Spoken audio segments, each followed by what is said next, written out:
Aloha and welcome to 5 Problems Every Software Engineer Should Be Able to Solve, Part 2. And this is a continuation of the working through this blog posting that is very useful to read through to see things you should be able to do in an interview.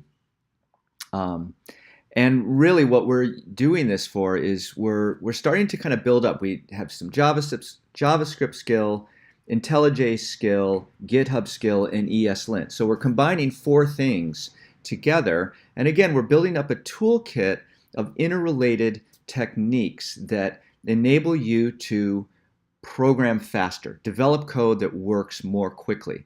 And there's a little bit of initial startup to set things up. That you may be thinking, oh, this is, kind of Mickey Mouse to have to do all this stuff to get going. But what I'm trying to emphasize is that if you get skilled at it, it only takes you a couple minutes at the front end to set this up, and then you get all of these back-end benefits that last, saves you hours and hours in return for the investment of a couple minutes at the beginning. So for this.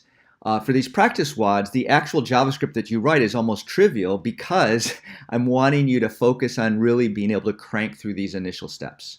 And I guarantee that all of these things will have a huge impact on your ability later on when you're dealing with more complicated code to have ESLint, GitHub, IntelliJ all working the way they need to work to support you effectively. Okay, so and also just cognitively, you have to be able to switch back and forth between all these things, and it takes a little bit, but this is what it means to be an effective software engineer: is the ability to combine together tools and use them effectively. Just like a carpenter, right, doesn't have a toolkit with just one tool in it. He doesn't use, doesn't just have a hammer or even just one kind of hammer. He has a bunch of different hammers. And that's the direction that we're going. Alrighty, so let's start the timer, and we're going to create an empty GitHub repo called ziplist. So let's go to GitHub, and we'll go to my profile and my repositories, and we'll say new. And we'll call this thing zip list. It's going to be public. We initialize it with a README, and we'll say create repo. And then we're going to clone it. So we'll open it in desktop. And we're going to check to make sure that the place where it's put is the correct place, which means there's no paths, no spaces anywhere in this path. And that my convention, I hope you observe it, is to maybe use your local directory. Then you have a GitHub subdirectory, and I like a subdirectory within that for the organization or username, but you don't have to if you don't want to. And then the actual name of the repository. So we do that, and now we've got our repository created, and then we've got to create an IntelliJ project. So we'll go to IntelliJ, we'll say create new project, static web. Next, and then we'll do this to go look for it. Here it is, it's in the right spot. So we'll say ziplist, open, call it ziplist project. We've got that, the static repo, and then we need to use the JavaScript coding standards. So we're going to first go into preferences, editor code style. And again, like as you're going to see that some of this stuff, is fine, but it's good to just check it. Turn off in preferences, editor inspections, JavaScript. So we go to inspections, we go to JavaScript, we click this to turn them all off. Let's apply just to make sure that's done. And then we're going to make sure the JavaScript preferences, languages, and frameworks JavaScript. Just make sure that's ECMAScript 6. Now you should have set that up as the default, so that should be always the way it always is, but good to just verify. We're going to enable ESLint under JavaScript Code Quality Tools, ESLint. So we'll go to ESLint. It's enabled. That's good. and then we'll click OK. And we're going to download the sample.eslint. So I like to do save link as.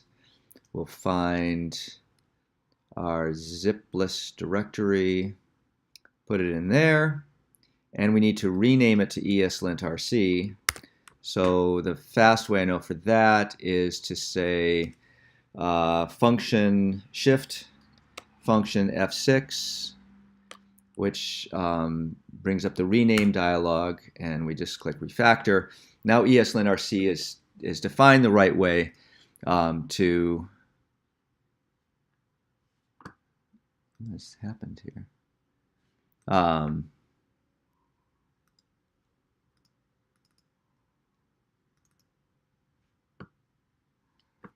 Wait a second. Wait a second.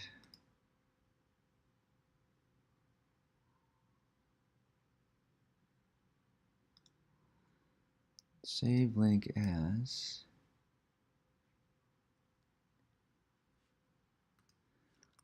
That's just, I'm curious about, okay, I'm not sure why it did that, but it's obviously the right kind of file. I don't know why displaying it.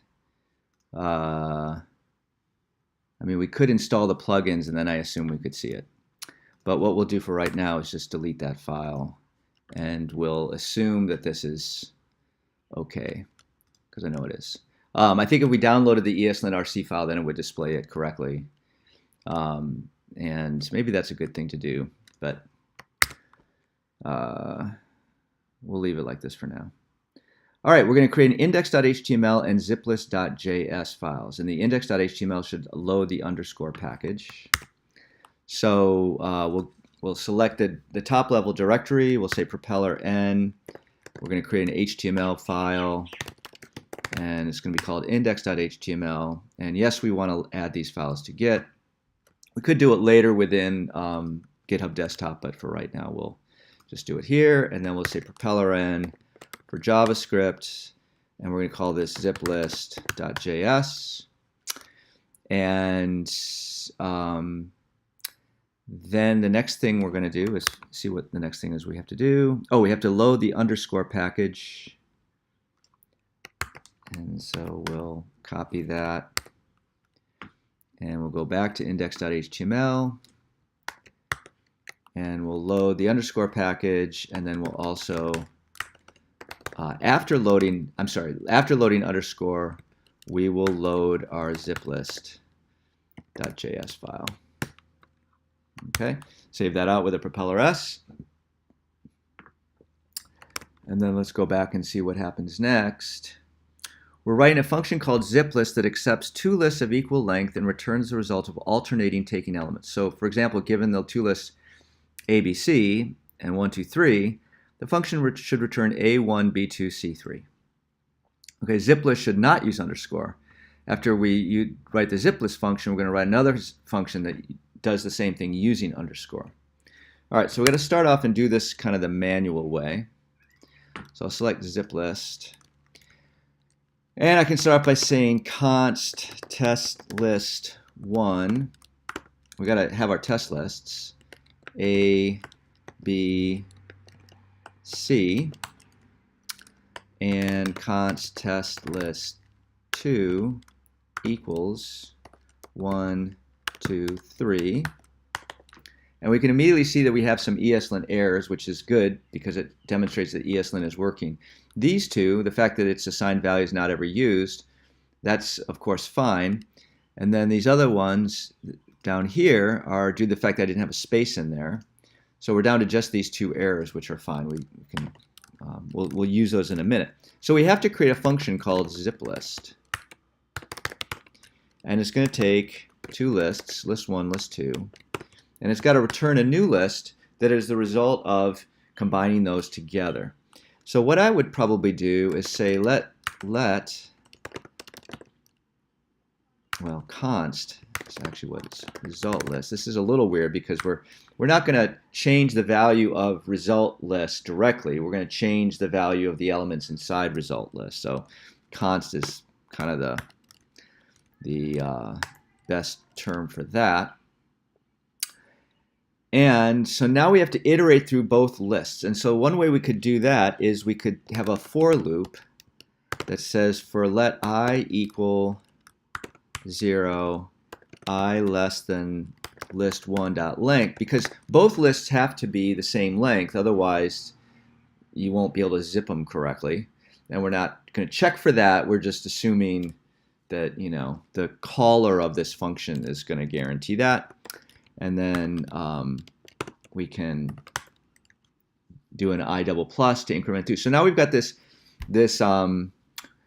index value I, which is going to go through the length of the list. And so we can say result list dot push the array element at location I from list 1 plus the array element at location I of list 2 onto result list. Okay, and then of course we have to return, you know, our result list. All right, so looking at ESLint to see what's going on, we can see that zip list is defined but never used, test list 1, test list 2 defined never used. That's great. That means that if we do a console.log zip list of test list 1, test list 2, we're going to get the right value.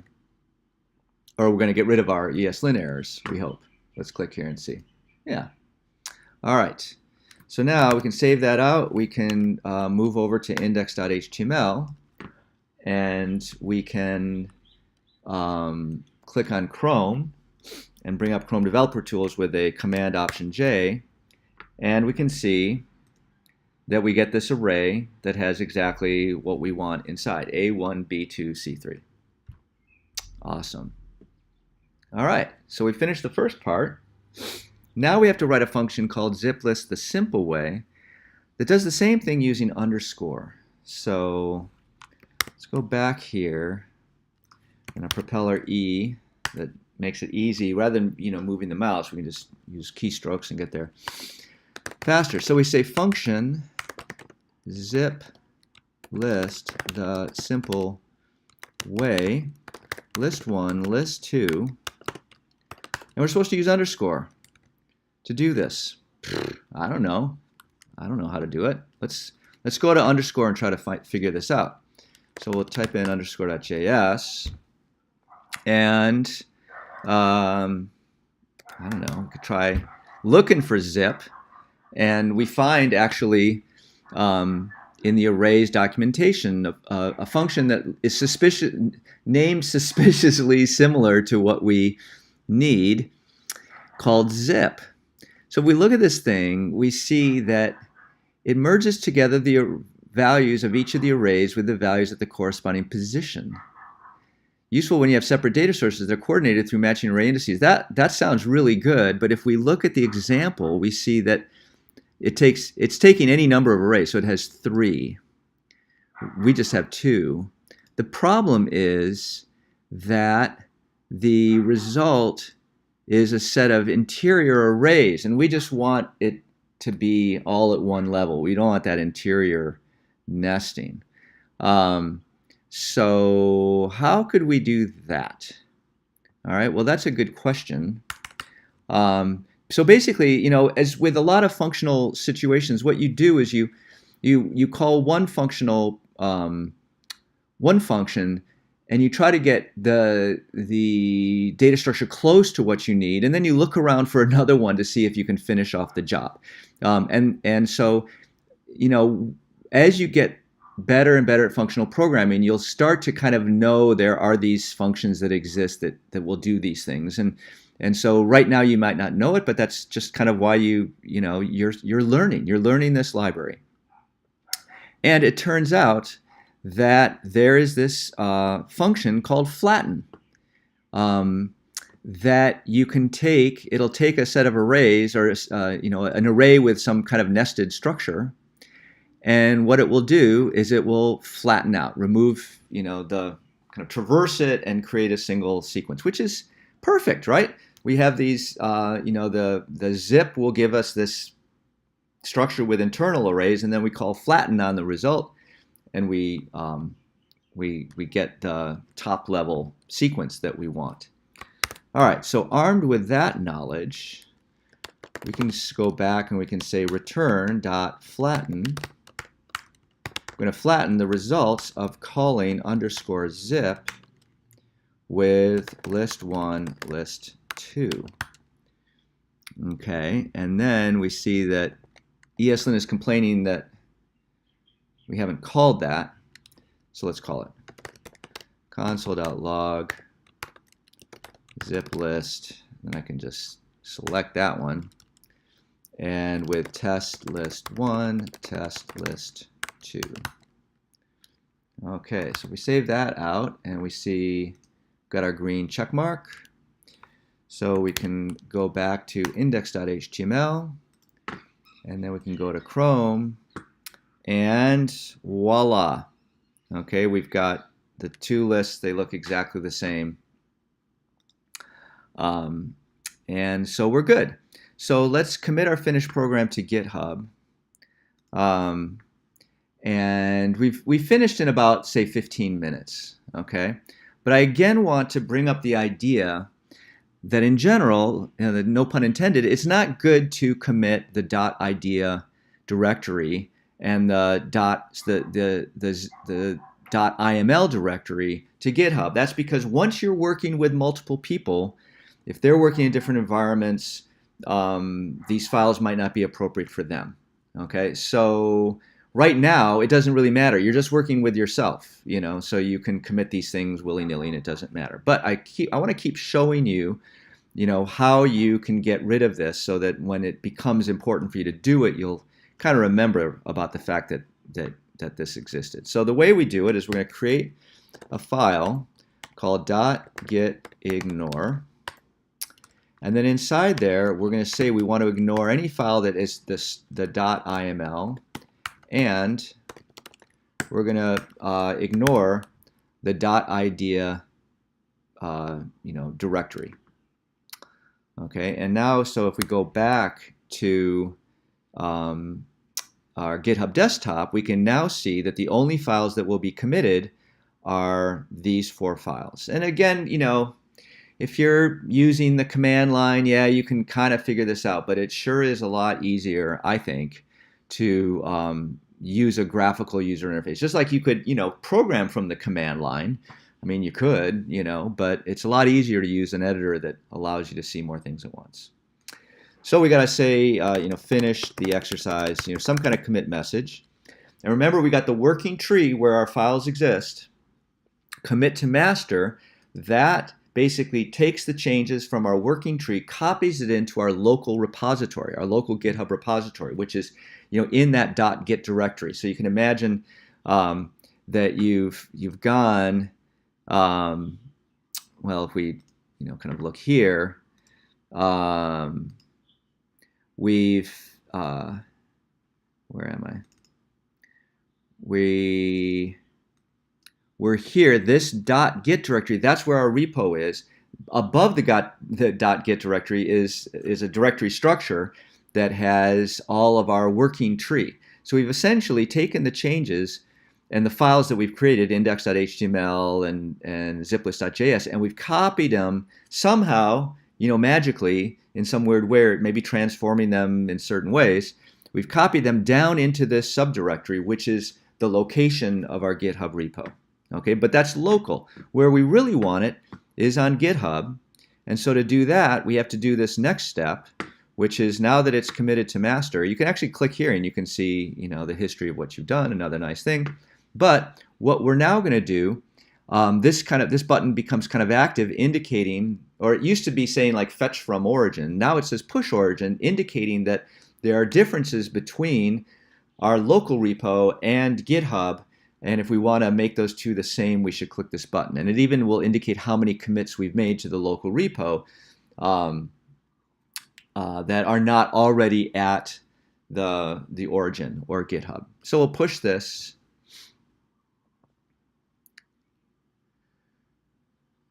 Okay, and now presumably it's GitHub. We should check that. And again, just to remind you, at least on this environment, Propeller Shift G will take us directly to the repo that's here, and that's the fastest way, I think, to get there.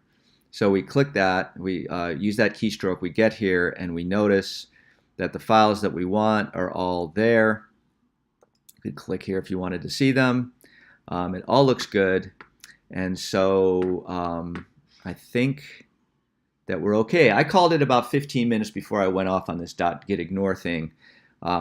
So we'll call it about 15 minutes to do this. And I hope at the conclusion of this, it's really worth it to go through these a few times, because you're going to learn new things, make different mistakes, solve different mistakes each time. And if you want to go over it again, just delete the repo at GitHub, delete it in IntelliJ. All of that is actually useful to do as well. You have to delete it in GitHub Desktop to kind of reset everything to 0. All right, so that's